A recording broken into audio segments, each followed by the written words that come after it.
Class চলছিল হিসাব বিজ্ঞানের রুটিন মতোই পড়াশোনা শুরু হয়েছিল, কিন্তু পরের মুহূর্তেই ঘটলো এমন ঘটনা যা শুধু ছাত্রদের নয় গোটা দেশের বিবেক নাড়িয়ে দিল।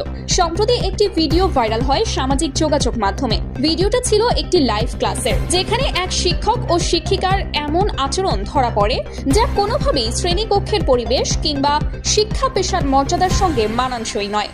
কারো মতে এটি ছিল লজ্জাজনক, আবার কেউ বলেছে এটা তাদের ব্যক্তিগত ব্যাপার। এমন ভিডিও ছড়িয়ে দেওয়া উচিত হয়নি। ছাত্রদের প্রতিক্রিয়াও মিশ্র। কেউ হাস্যরস করে বলেছে এই ক্লাস দেখার পর গোল্ডেন এ প্লাস তো নিশ্চিত, আবার অনেকেই ক্ষোভ প্রকাশ করেছে একটি শিক্ষা প্রতিষ্ঠানে এমন দৃশ্য কিভাবে সম্ভব। ঘটনার সূত্রপাত হয় অন্বেষণ নামের একটি অনলাইন শিক্ষা প্ল্যাটফর্ম থেকে।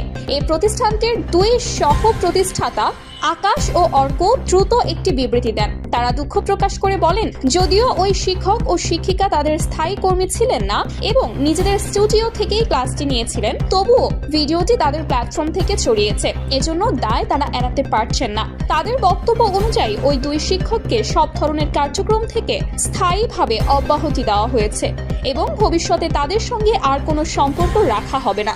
তারা আরও জানিয়েছেন তারা শিক্ষার্থীদের জন্য আন্তরিকভাবে কাজ করে যাচ্ছেন এবং এই ঘটনায় তারা নিজেও ব্যথিত। এদিকে সংশ্লিষ্ট শিক্ষিকা তার সব সোশ্যাল মিডিয়া অ্যাকাউন্ট ডিলিট করে দিয়েছেন। জানা গেছে ভবিষ্যতে তিনি লাইভ ক্লাসে অংশ না নেওয়ার সিদ্ধান্ত নিয়েছেন।